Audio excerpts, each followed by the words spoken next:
All right, hello, bookish friends. I come to you today freezing because here in Orlando it has been very cold. We had to put towels wrapped around our exterior pipes to protect them from the wind so that they wouldn't freeze and burst. Oh boy. Welcome to February.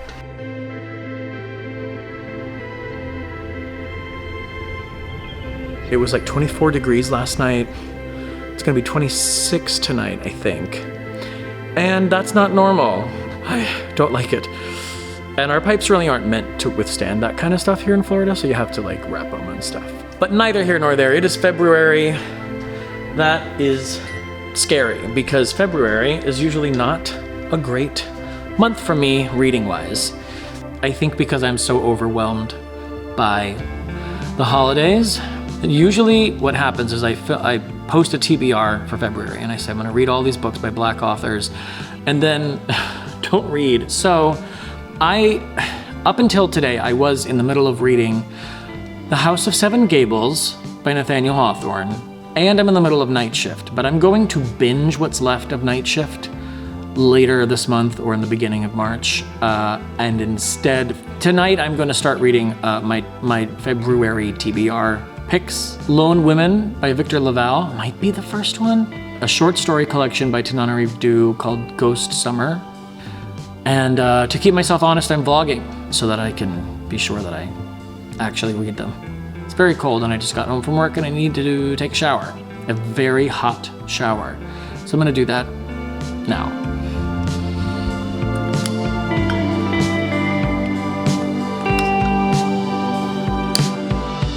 All right, so I'm going to start tonight on the first of the month with Ghost Summer by Tananarive. She is an amazing author. She wrote, there's a whole African Immortals series that I have not read. It starts with My Soul to Keep. She also wrote The Good House, which I read and loved, gave 5 stars. The Between, which I read and loved, but not quite as much and gave 4 stars. But her writing, her actual writing, the sentences, is fantastic. So these are stories. I love a short story collection. I'm gonna read one story on this, and then maybe transition to Lone Women by Victor LaValle on my Kindle. A friend of mine texted me today because they watched my February TBR and were like, they are about to start reading it as well. So now I guess we're kind of buddy reading. So that's what I'm gonna do. I have Philip in my lap, which is nice. He's a little heater. It's just so cold. So we're trying to stay warm, and I have Philip, and I have a sweatshirt and sweatpants and a blanket and everything. So we're gonna see how this goes. I'm excited for this month of reading. I haven't done a monthly vlog in a really long time, and I haven't done a monthly vlog when I was reading, I had a theme to my books for the month either, so this will be fun. These are amazing authors. Rivers Solomon, Tananarive, P. Jelly Clark. I hope it's dark enough. I hope it's horror enough because I do want to generally read spooky things. So hopefully I'll get the spooky vibes this month and you will get them with me. All right, I'm gonna start reading in Gracetown and I'm gonna read The Lake, which is 16 pages long. Here we go.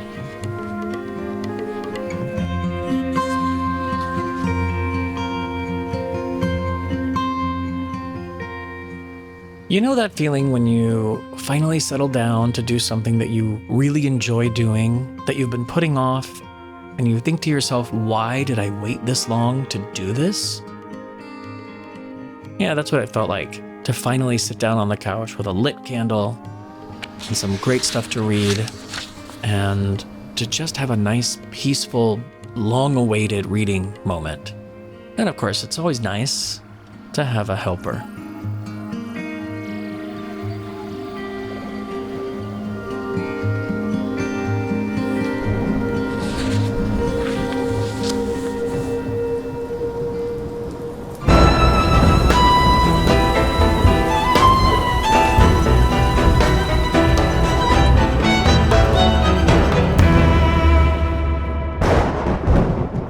Okay, so I just finished work. It is February 9th at 5:24. I haven't really read much. I read part of, I believe it's called The Lake by Tananarive due in Ghost Summer. I cannot let February get away from me because this month is historically so bad for me reading-wise, and I've made a commitment. My goal for tonight is, first, I'm going to force myself to listen to The Woman in Cabin 10 by Ruth Ware because I need to finish it so I can start Blanche on the Lamb. This is the second time I've been reading a Ruth Ware that just kind of like bored me for some reason. I don't love it yet, but I just have to get through it. And I'm going to try and finish that novella, The Lake, so that tonight I can start reading Lone Women by Victor LaValle. That's my goal.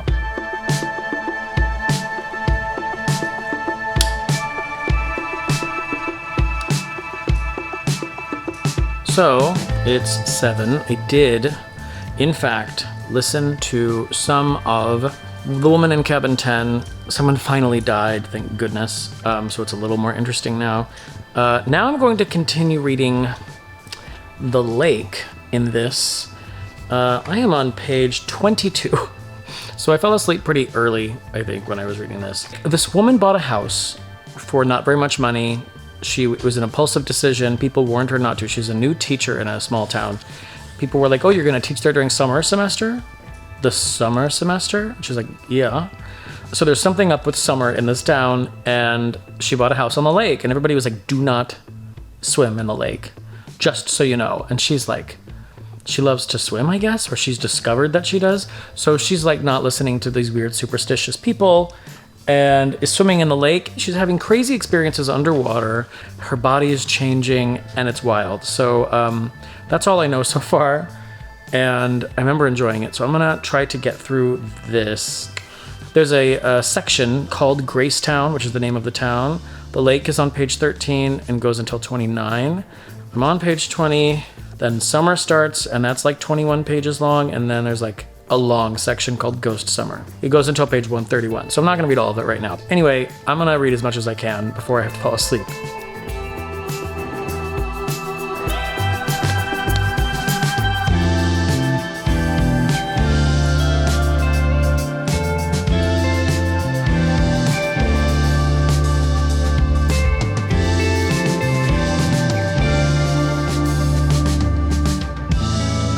So I'm reading this story about Abby, the teacher. This woman is, shall we say, rather unflappable. Her feet were itching a lot. She was having a lot of itching in between her toes, and now the itching is gone, and she's noticed that thin webs of pale skin had grown between each of her toes. Her toes, in fact, had changed shape entirely, pulling away from each other to make room for webbing. No wonder her shoes felt so tight. She was startled to see her feet so altered, but not alarmed. New job, new house, new feet. What? Wow. Webbed feet, and she's not alarmed. Okay. I would be startled. I would be alarmed and startled. Also, she has a very, shall we say, unsavory fixation on this male student named Derek, and mentions that you have to be careful who you invite over to your home when you're a teacher because stories can be exaggerated. But he's 16, a mature age. I don't know about this lady, you guys, and so I read on.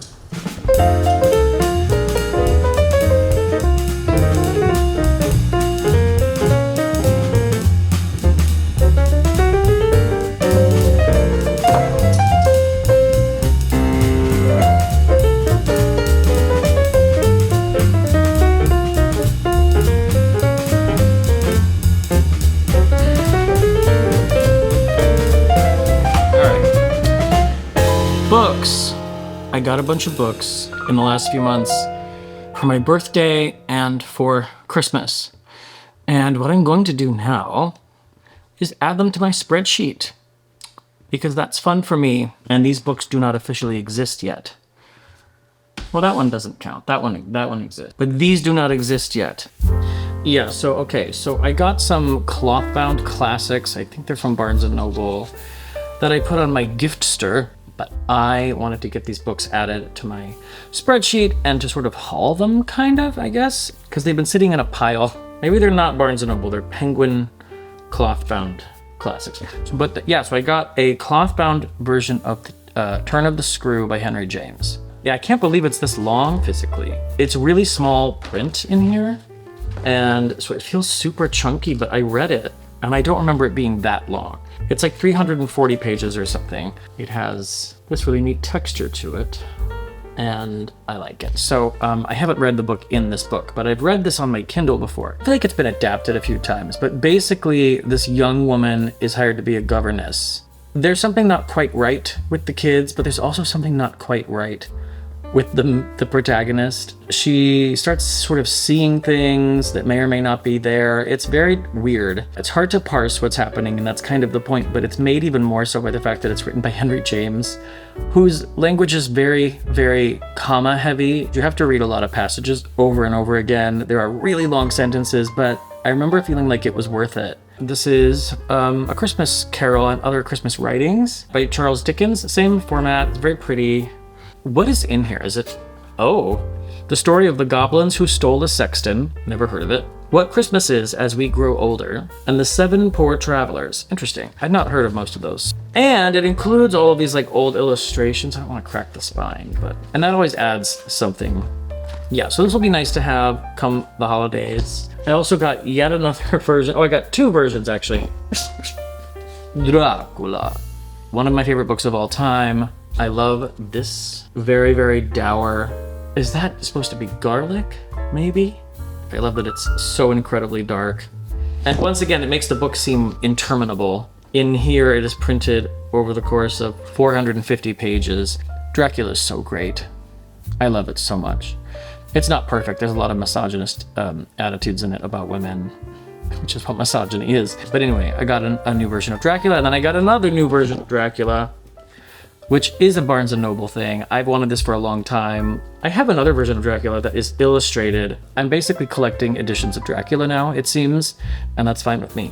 Frankenstein! You know, Frankenstein by Mary Shelley. The only other version of this I have is hardcover, and it's from Barnes & Noble, but it's a book I bought when I was like in high school, and it got spilled on or something, and this one is really pretty. And then I got 2 new books for Christmas. One was from David, and it is by an indigenous author, and this is called The Bone Thief by Vanessa Lilly. Let's read about The Bone Thief. When a native teenager vanishes from her small town, a place with dark ties to an elite historical society, archaeologist Sid Walker is called to investigate, from best-selling author Vanessa Lilly. The deeper Sid digs, the more she realizes these aren't isolated incidents. But exposing the truth means confronting not just the town's most powerful families, but also a legacy of violence that refuses to stay buried. Vanessa Lilly is an enrolled citizen of the Cherokee Nation and the author of the USA Today best-selling Blood Sisters and suspense novels Little Voices and For the Best. Originally from northeast Oklahoma, she lives on Narragansett Island in Rhode Island and is proudly Two-Spirit. So this is a new thriller by an indigenous author, and I never read anything new, so this will be really, really cool to read. I need to read this soon, actually. And then the last book is pretty self-explanatory. Vagabond by Tim Curry. It's his autobiography. It's Tim Curry. Yeah, so these are all the books. And now they're stacked in opposite size order. But we may go back to 2018 booktube. These are all the books that I got as gifts from my birthday and Christmas that I'm going to add into my spreadsheet. I'm not going to show you me adding them into the spreadsheet because that would be boring. And you're better than that.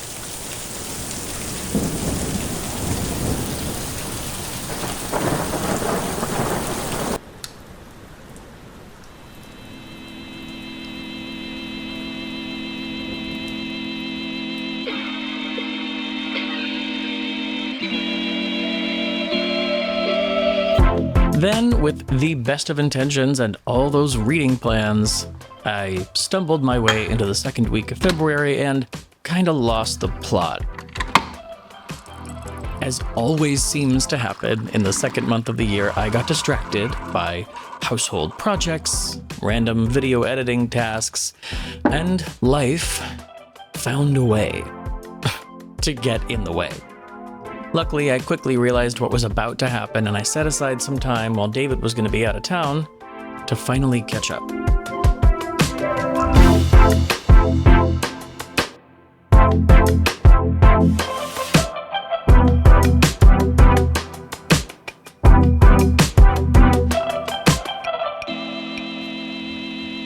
Hello. Philip just ate. I just watered a bunch of plants, and it's my day off. It is 3:30. I slept till almost 2. I need to catch up in my reading because February is Februarying. So I'm going to read 100 pages in Ghost Summer today. I'm probably going to relocate to the couch where it will be more comfortable. Yes, Philip, I know you are here. See, Philip wants me on the couch because he can't really snuggle with me when I'm sitting here at the table. But I like the light, and I like being here with my coffee when I first start the day. He's very sad. Yeah. Anyway, so I'm going to read 100 pages in this to get through the Gracetown section of stories. And then I want to start Lone Women before I allow myself to do anything else today. And I think that'll be good. I need to take the time to just be sitting and reading.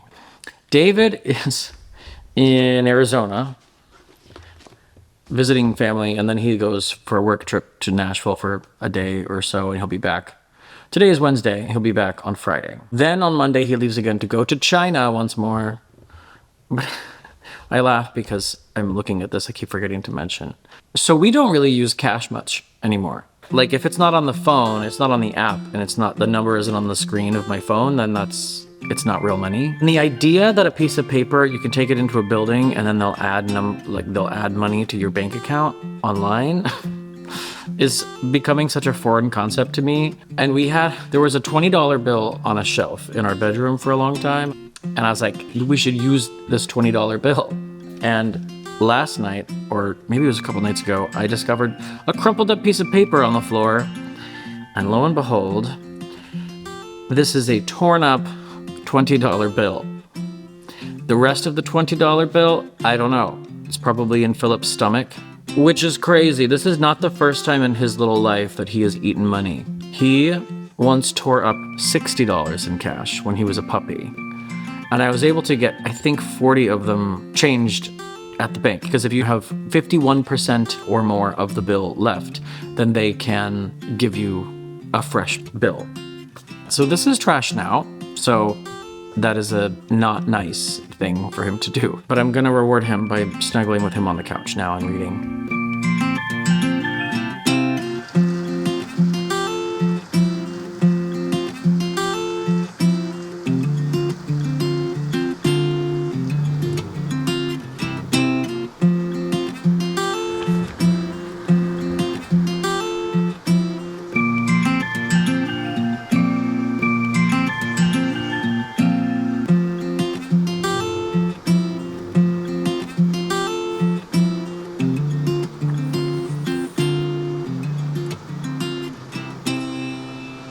So I'm reading this story called, this section of this novella, I guess, is called Summer. And this woman, Danielle, her baby is a very ornery baby.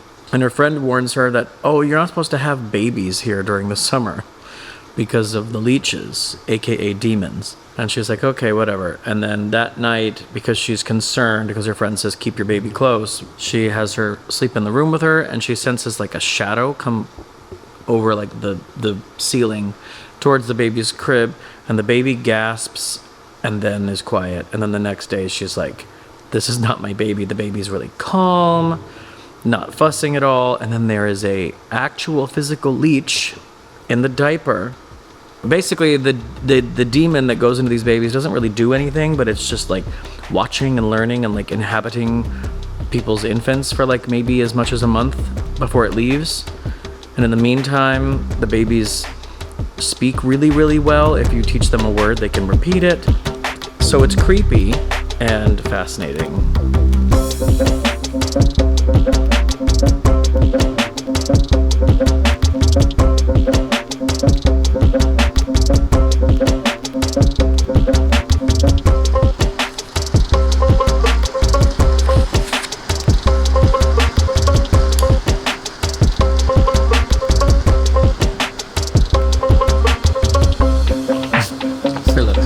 Enough.